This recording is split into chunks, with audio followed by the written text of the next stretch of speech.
रायपुर के नवा collector doctor S Bharathidasan हा पत्रकार मन ले चर्चा करत हुए कहिस कि रायपुर में पॉलीथीन के वेस्ट मैनेजमेंट और वाटर हार्वेस्टिंग ला लेके विशेष अभियान चलाए जाही और बहुत कुछ बात कहिस। सुनाओ जरा।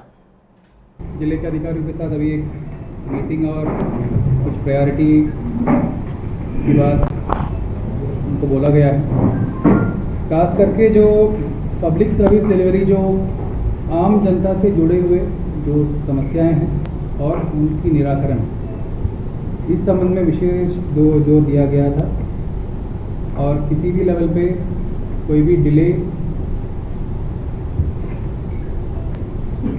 नहीं होगी या नहीं होना चाहिए, ये इस तरह की जो निर्देश दिए हैं। साथ में जो आने वाली जो वर्षा ऋतु है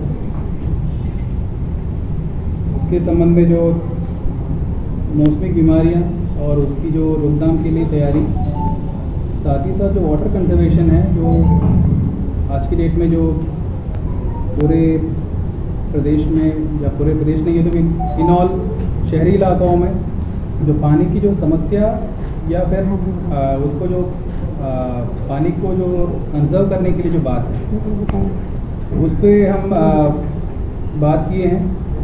सभी सरकार